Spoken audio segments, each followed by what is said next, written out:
Hi, it's David Avrin, and this is the Customer Experience Advantage. You know, it's been said for generations that business is about relationships. We do business with people we know and we like and we connect with. But when do our conversations with our connections cross a line? How personal is too personal? And how can we be our authentic selves without jeopardizing our business relationships? We'll swim through those murky waters right after this.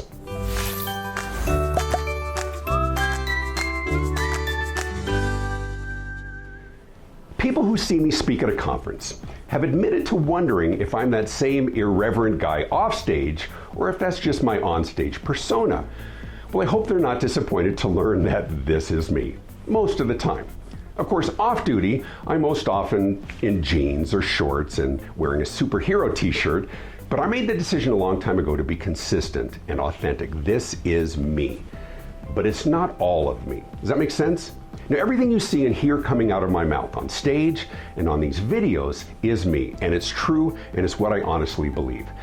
But I don't share everything that I think and feel and believe. I mean, I have opinions about things just like everybody else does. I have political and religious beliefs. There are sports teams that I follow and celebrities I can't stand, and fashion I think is ridiculous, but I don't share everything publicly. Why? Because I have a family to support and employees who rely on me for income.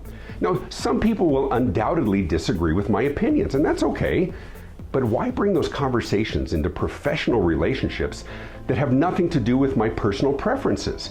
Now, I've seen too many instances with others where customers or client relationships begin to morph into personal friendships. And while deepening relationships are really fulfilling, especially when it's someone that you really find yourself liking on a personal level. And I'm not talking about romantic feelings, that's a whole different conversation. But real friendships with great people. I'm saying that we can't lose sight of the fact that the business dynamics the relationship was based on has to take precedence. This is first and foremost a relationship forged on commerce, and we can't confuse it with a real personal friendship. And that's important because any falling out or disagreement we might have will adversely affect the revenue of our company. Now, people have lost clients over personal issues. And as an employee, you were on the clock.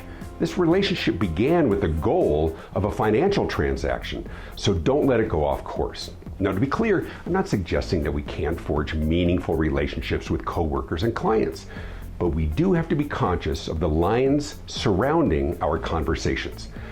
When we start getting a little too comfortable and make comments about maybe a political speech we saw on TV, and make an assumption about the political leanings of our client based on their earlier comments, we run the risk, often a 50-50 risk, that they will believe otherwise. Now we've just inserted tension into a relationship that was unnecessary, and none of this has anything to do with our business. When we get overly comfortable and admit to a crush on a celebrity or compliment the appearance of someone walking by, or worse yet, a coworker, we have crossed a big line. And having thoughts or opinions is perfectly normal, it's human.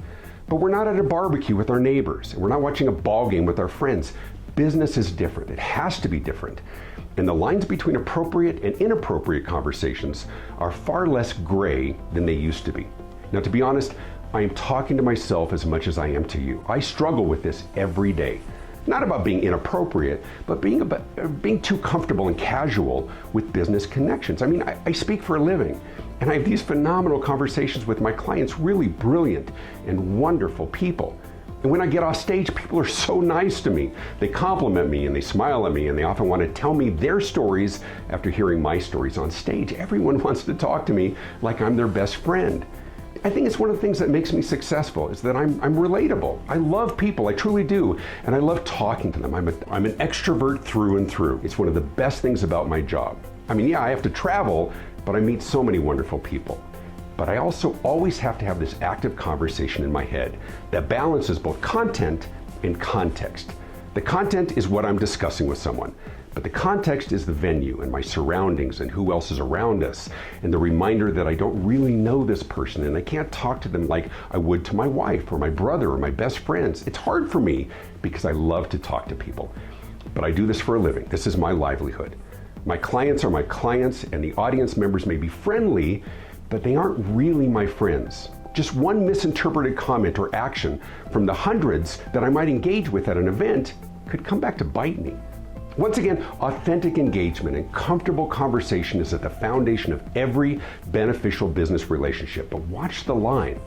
There are subjects that families avoid at Thanksgiving, and there are subjects and opinions that we should avoid discussing at work and with clients. Here's why we do it. What's better than hanging out with friends? There's so many things we have to do in life. We need balance, right? The balance is the things we get to do. When we connect with someone like us, in so many ways we forge friendships. It's awesome. But when that friendship involves the exchange of money for goods and services, we have to draw some parameters. Here's why we hate it. Who wants to put artificial limits on personal connection? We know them, they're awesome, they're just like us, right? Well, maybe, and maybe not. Any disagreement or conflict, misinterpreted comment, offensive remark, or overly personal revelation has the potential of interfering with the exchange and future exchange of dollars between you.